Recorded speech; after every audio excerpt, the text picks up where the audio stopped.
Merv, Prime Video'da yakında yayınlanacak, köpek odaklı bir romantik komedi olabilir, ancak aynı zamanda şımartılmış evcil hayvanların insanları yeniden bir araya getirebileceğinin de kanıtı niteliğinde.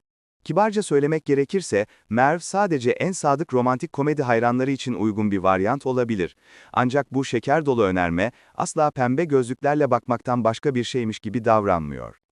Charlie Cox ve Zooey Deschanel, filmin merkezindeki ayrı düşmüş çifti canlandırırken, Olivier ödülü sahibi oyun yazarı Jessica Swail de yönetmen koltuğunda oturuyor.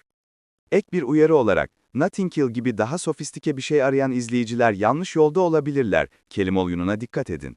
Merv, sağlam ama abartısız bir yardımcı oyuncu kadrosuyla dolu, ancak senaristler Diane Clark ve Lindsay Stewart, izleyicilerinden çok fazla şey bekleme niyetinde değiller. Bu denklemi daha da kolaylaştırmak için birkaç rakam çıkarılmış kalıplara uygun bir romantik komedi.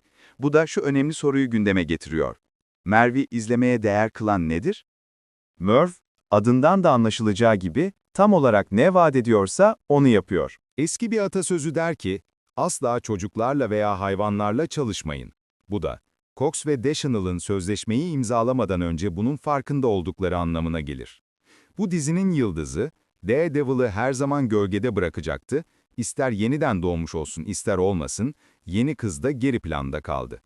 Bu utanmazca tatlı Noel romantik komedisinde izleyicileri ayakta tutacak şey, her iki oyuncunun da gösterdiği özveridir. Ekran kimyaları belki de sinema tarihinde görülen en güçlü kimya değil ama Mer de bu yüzden tamamen dağılmıyor. Cox, dağınık bir ilkokul öğretmeni olan Russ rolünde son derece büyüleyici, Deschanel ise New Girl'ün neden 7 sezon sürdüğünü kanıtlıyor. Şımartılmış köpeklerinin ayrı düşmüş vekil anneleri olarak, bu aşık çift, Merv'i her türlü romantik komedi klişesinin sağ kolu olarak göstererek, bu kurguyu hiç zorlanmadan sunuyor. Bu uzun metrajlı aşk filminde didişip kavga etseler de, Merv'in merkezde olmasına izin veriyorlar. En azından senaristler, kozmik tesadüfler silsilesine bir de beklenmedik bir unsur ekleyerek hikayeye bir ayrılıkla başlıyorlar. Nadir birkaç istisna dışında neredeyse her romantik komedi, olay örgüsünü ilk tanışma anına dayandırır, daha sonra aşık çiftin önüne engellen çıkarır ve sonunda tüm olumsuzluklara rağmen onları bir araya getirir.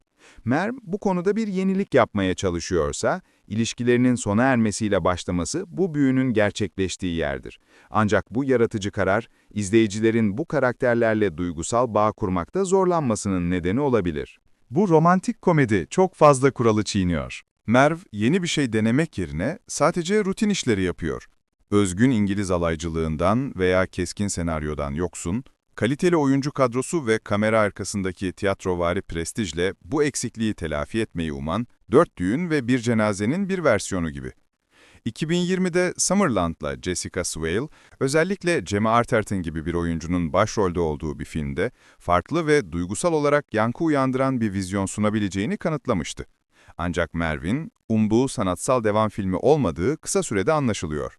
5 yıl sonra, Olivier ödüllü oyuncu, kendi yaratıcı kimliğinden uzak, klişe bir ilişki draması olan ve ne kendi yeteneğini ne de olağanüstü oyuncu kadrosunun yeteneğini sergileyemeyen bir romantik komedi sundu. Doom Patrol ve Everybody Loves Raymond gibi dizilerden yıldızların yer aldığı bir kadroyla, Merv'in bu kadar kopuk hissettirmesinin hiçbir nedeni yok. Ta ki bu geleneksel Türk kalıplarının kasıtlı olarak altüst edilmesi ve izleyicilerin duygusal bağ kurma fırsatlarının elinden alınmasıyla ilgili olana kadar. Merv'i Annie Hall veya When Harry Met Sally gibi devlerle karşılaştırmaya başlayan herkes bir şeylerin eksik olduğunu hemen anlayacaktır. Film, insanlardan Russ veya Anna'nın yaşadıklarından çok Merv'i önemsemelerini isteyerek romantik komedilerin tüm konseptini anında baltalıyor. Ara sıra Chet Powers yıldızı Win Everton çılgınca bir şekilde canlandırdığı Gaia gibi karakterlerde komedi açısından altın değerinde anlar yakalanabilir. Ancak bunlar çok nadirdir. Bu dengesizlik, Merv'in komedi ve dram unsurlarını başarıyla birleştirememesinin temel nedenidir. Duygusal boşlukları köpekle ilgili dikkat dağıtıcı unsurlarla doldurmaya aşırı güvenmek her şeyi zayıflatıyor. Ayrıca Anna ve Russ'ın asla ayrı kalmamaları, yerine köpeklerini birlikte büyütmeyi seçmeleri de söz konusu. Bunu yaparak izleyicilerden süreçte taraf tutmaları istenmiyor. Bu da filmin aleyhine olacak şekilde geleneklerden sapıyor ve yine duygusal olarak yatırım yapma fırsatından mahrum bırakıyor. Charlie Cox, romantik komedilere uygun mu? Bu ufak tefek eleştirileri bir kenara bırakırsak, Merv, izleyicilerden hiçbir çaba gerektirmediği için tatil yayın programları için ideal. Merv hakkında söylenebilecek en olumlu şey, herkese eğlendirecek olmasıdır. Bunun bir kısmı, birkaç yıldır Daredevil dışında bir kariyer inşa eden, tiyatroda ve bazı seçkin Netflix yapımlarında yer alan Cox'tan kaynaklanıyor.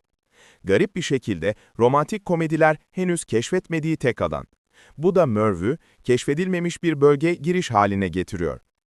Merv'ün ardından romantik başrol oyuncusu olarak başarılı olup olmayacağı konusundaki tartışmalar alevlenecek. Tam zırhlı tulumu ve nunchakuları bir kenara bırakırsak, izleyiciler onu romantik komedide izleme fırsatını sınırlı buldu. AMC'deki Kin ve Netflix'teki Treason'daki rolleriyle Cox, küçük ekran rollerinde kendini kanıtlamış olabilir, ancak uzun metrajlı filmlere geçiş tamamen başka bir konu. Al Pacino ile birlikte rol aldığı Venedik Taciri ve 2005 civarında Heath Ledger'la birlikte rol aldığı Casanova filmlerini saymazsak, Daredevil'dan önce Cox belki de en çok Boardwalk Empire dizisiyle tanınıyordu. Ancak Netflix, Marvel ve ilham verici bir oyuncu seçimi sayesinde yükselişe geçen Cox, içindeki Hugh Grant'ı ortaya çıkarma fırsatı buluyor. Ne yazık ki izleyicilerin gördüğü şey, klişelerle dolu bir filmde talihsiz ama zararsız bir romantik rol oluyor. Merv, klişelerin her türlüsünü kullanmasına rağmen hala işe yaradığı için, izleyicileri önümüzdeki 10 yıllar boyunca şaşırtmaya devam edebilir. Memnuniyetsiz kayınvalideler, müdahale eden iş arkadaşları ve eksantrik konuk oyuncu rolleri, izleyicilerin gönlünü kazanmak için ellerinden gelenin en iyisini yapıyorlar. Tüm bu düşük tempolu karmaşanın ortasında, Raz iki boyutlu gibi görünüyor ancak garip bir şekilde tam da yerine oturuyor. Ne kaba ne de kibirli, sadece düzensiz ve aşırı hırslı değil. Eksik olan tek şey, onda herhangi bir öz duygusunun olmaması. Bu da bazı insanların bu öz duygusunun en başından beri var olup olmadığını sorgulamasına neden olabilir. Tüm olumsuzluklara rağmen bu köpek temalı romantik komedi imkansızı başarıyor. Romantik komedilerin doğası gereği tahmin edilebilir olması beklenir. İzleyiciler için bu filmleri izlemekten bir nebze olsun rahatlık duyulur çünkü bu filmler flört hayal kırıklığının norm olduğu bir toplumda eski moda romantizm anlayışlarına dayanır. Merv, bu kaçış fikrini iki eliyle birden kucaklıyor ve bunu tamamen bir dilek gerçekleştirme egzersizi haline getiriyor. Öyle ki, izleyicilerin kısa sürede kazanacağı durmaksızın iyimser bir dünya yaratıyor. Stereotiplere, kalıplaşmış yargılara rağmen ve insanların gerçek bir bağ fikrini gerçekten sevmesi sayesinde, Merv tüm olumsuzluklara rağmen başarılı oluyor ve bu öngörülebilirlik sayesinde zafer kazanıyor. Romantik komedi filmlerinin emektarı Deschanel de bu paketin bir parçası ve her klişeyi canlandırarak Anna'ya bu önermeyi inandıracak ve izleyicileri aralarında bir bağ olduğuna ikna edecek kadar derinlik katıyor.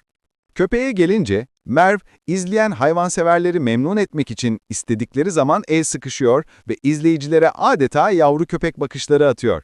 Lassie'nin kendi televizyon şovuyla sahneye çıkmasından beri büyük ve küçük ekranlardaki köpekler büyük bir sektör haline geldi. Merv de duyguları manipüle etme ve bu filmi olması gerekenden çok daha iyi hale getirme konusunda farklı değil. Herhangi bir köpeğin oyunculuk yeteneklerinin sınırları olsa da Merv hem Rus'a hem de Anna'ya eşit miktarda sevgi gösteriyor. Birlikteki sahneleri olay örgüsünü ilerletiyor ve sonuç gerçekleşmeden önce bir ipucu veriyor.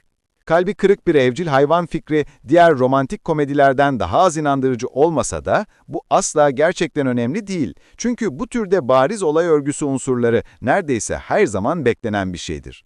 Brief Encounter'dan Back to the Future'a kadar romantik komedi unsurları birçok filme dahil edilerek her birine benzersiz bir özellik katılmıştır. Ancak dümdüz bir romantik komedi yapmak neredeyse her şeyden daha zordur. Çünkü izleyiciler her şeyi daha önce görmüştür. Merv'in yaptığıysa her şeyi, hatta mutfak lavabosunu bile işin içine katarak bu sınırlamaları başarıyla kullanmaktır. Bu yaklaşımın işleri daha iyi mi yoksa daha kötü mü yaptığı tartışmalı. Ancak bir şeyi kesin. Bu köpekli romantik komedi yol boyunca birkaç kutucuğu başarıyla işaretliyor ve izlemeye değer. Merv 10 Aralık'ta Prime Video'da yayınlanacak.